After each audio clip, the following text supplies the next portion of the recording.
My name is Shakira Danielle Scott, and this is my story. A year ago today, I went through one of the most life-changing things that will be with me for the rest of my life. I've been doing dance for I don't know how long. It's ever since first grade, so I'm guessing maybe 10. I've been dancing for maybe 10, 11 years. I also did track and field.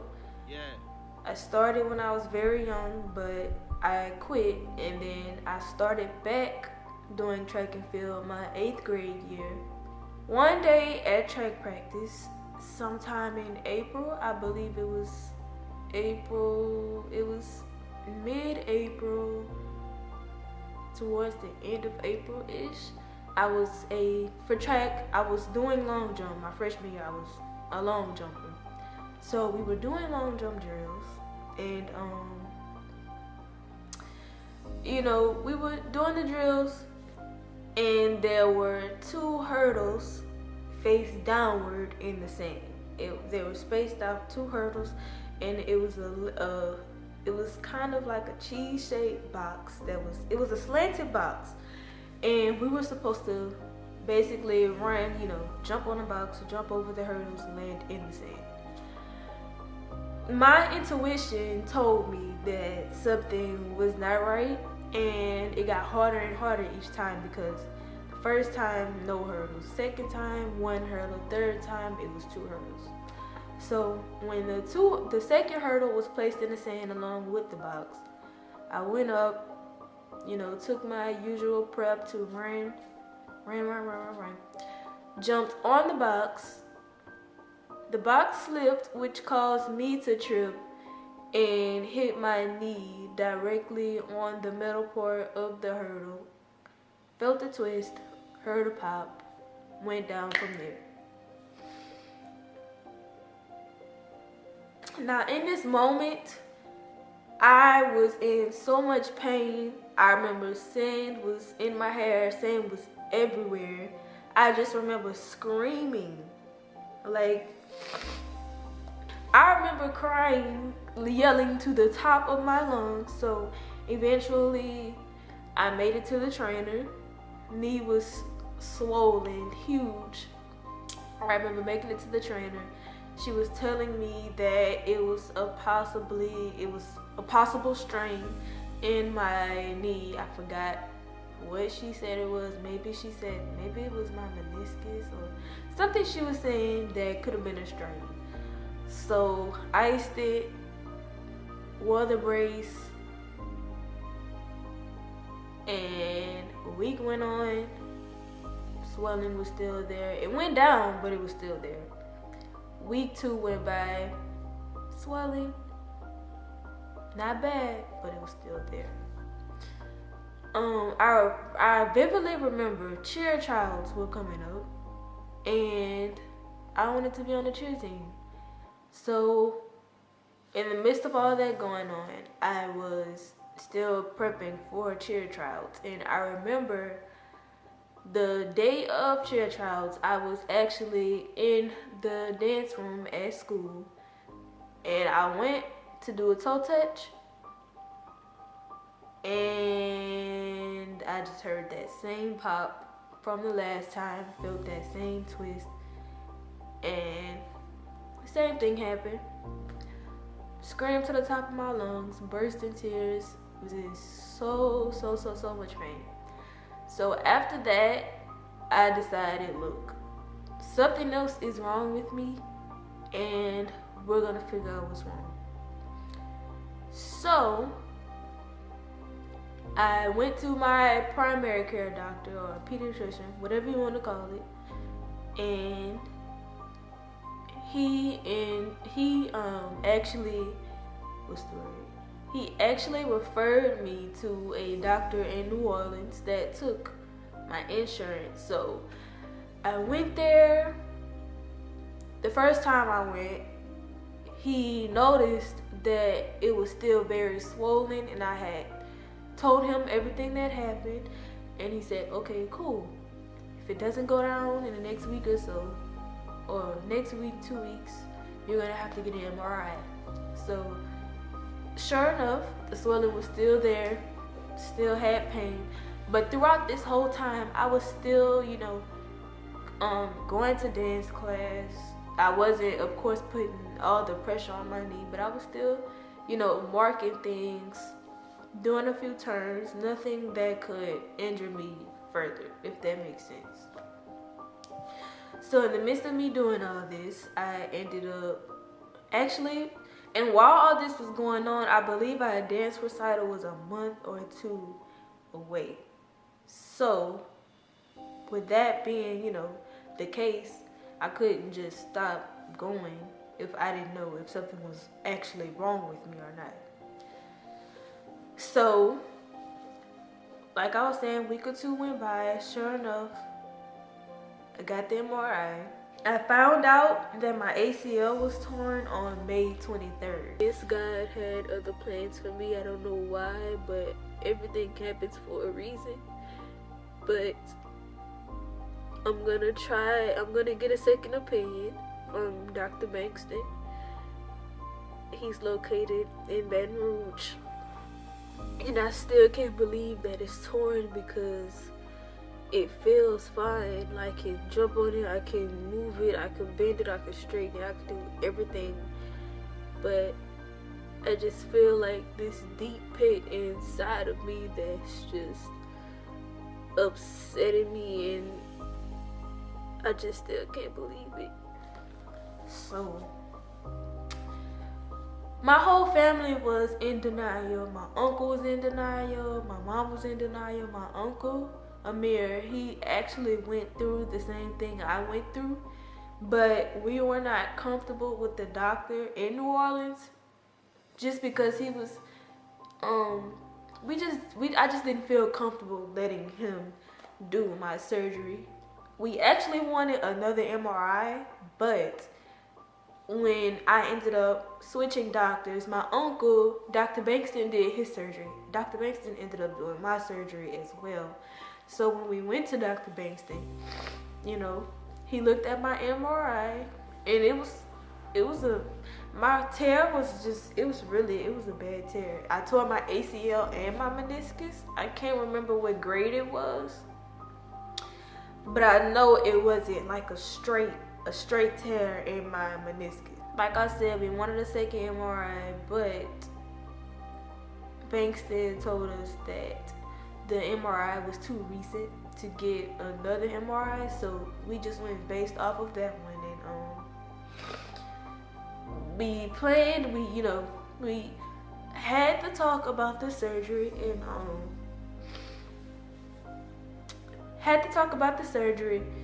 set the date for the surgery. I actually went to Disneyland I actually went to Disney World before my surgery because I knew, he told me that I wouldn't be able to go after my surgery because I wouldn't be able to walk and I wouldn't be able to do this and that.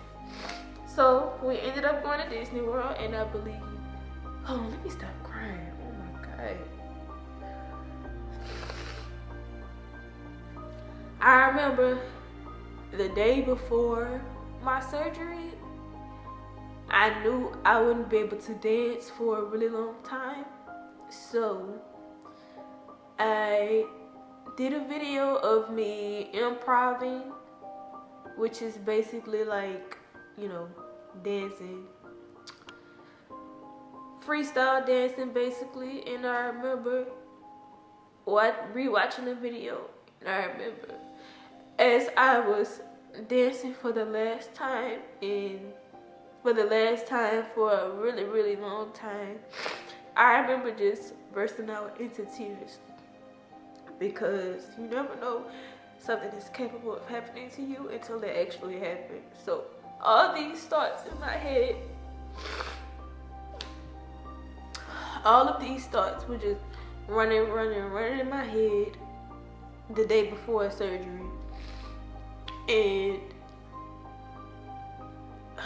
the day of surgery, I felt better knowing that one day I would be able to go back and do something that I had been doing for so long. But the day before surgery was It wasn't hectic at all. I remember waking up early in the morning. Got there, did the prep. I actually did a vlog on that, and I will be attaching those clips just because you guys have pretty much already seen the surgery day vlog, everything that happened that day. And when I got home, or when I got in the car, I just remember being in so much pain. I was just emotional. I didn't know what I was gonna do. And I didn't think it was gonna be as bad as people pinned it out to be, but it was tough. It was really tough getting through it. I couldn't walk for maybe a month. And I was also going back to school during that time. So, you know, it was kind of hard for me to get around. And I'm also glad that I ended up going through this surgery because it revealed to me a lot of things that probably would have never gotten revealed to me if I wouldn't have gone through the surgery. After my surgery, I did not have any friends. All I had was family. And that made it even worse because these people that I had been dealing with for so long, I don't know, I guess I'm just a really emotional person, but nobody checked on me, nobody said, hey, how you doing?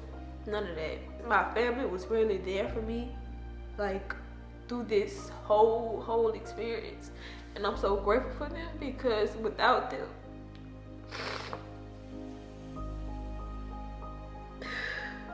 it's really all about your support system.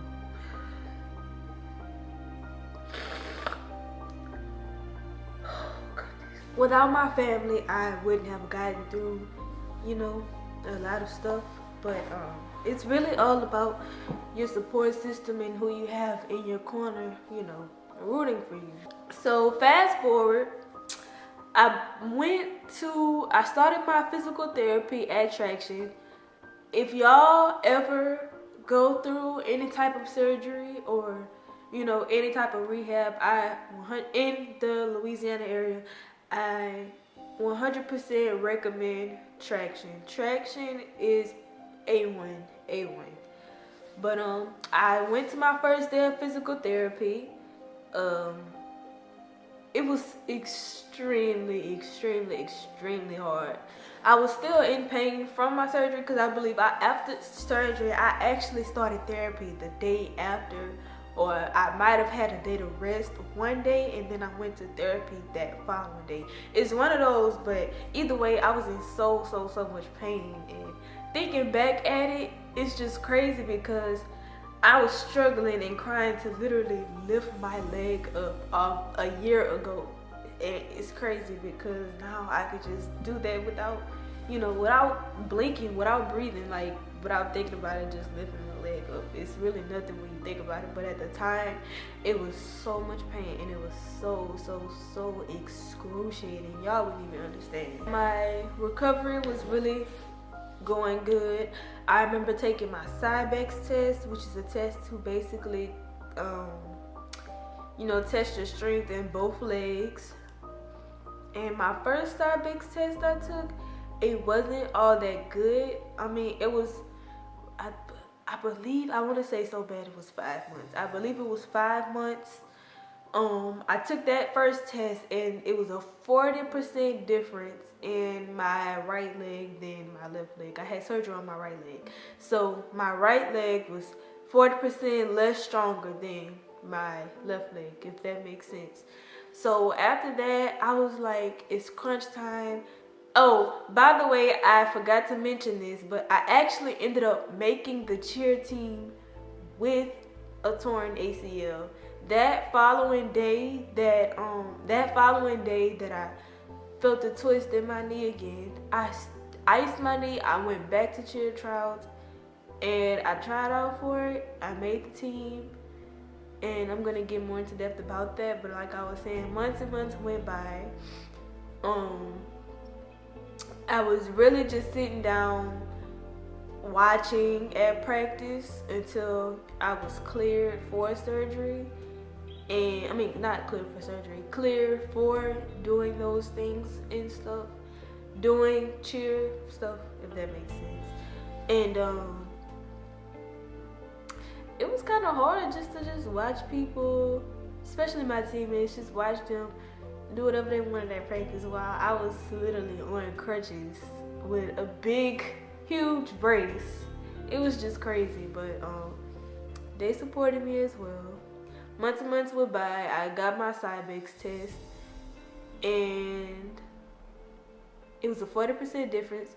And then that following month, I went back, and the strength in my two legs were pretty much the same. And I was so excited.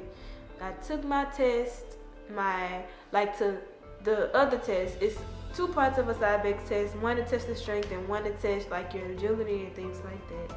I passed that test and I ended up being cleared for track at my 6-month mark, which is insane because usually people aren't able to go back to those things for like 8, 9, 10, 11, 12 months. So that was just really a big accomplishment for me because I was cleared for that at my 6-month mark. And then I believe, well, no, it was actually my 5-month mark. I was clear at my 5-month mark for track. And then for cheer, I was cleared to do like arm motions and pivoting and things at 6 months. And it's crazy to me, and it's really a beautiful thing to reflect back on and think about. I got through it, and I'm so grateful that I got through it, and I'm so grateful for my family members. I'm so grateful for my dance teachers. I'm grateful for, the people that did come to check on me and things like that. It was just a really beautiful thing to get through. It wasn't pretty. Well, it wasn't pretty in the beginning, but then towards the end, it was just crazy. It was all so crazy to me, and it was really a mind changer. It opened me up to a lot of different things, and it just gave me so much more confidence and strength that I never knew I had inside of me, that I never pulled out of me.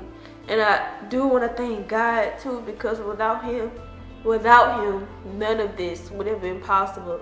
None of it. If you are going through something like this, I would just tell you to, not lose hope, because there's always gonna be light at the end of the tunnel. It's gonna be hard. It's gonna wanna make you quit. It's gonna wanna make you, give up. But all that comes down to your mindset, your support system, and the one up above. If you continue to do your therapy, and you're gonna be just fine. I am just fine. Yes, I know I cried nearly this whole time, but I am truly happy because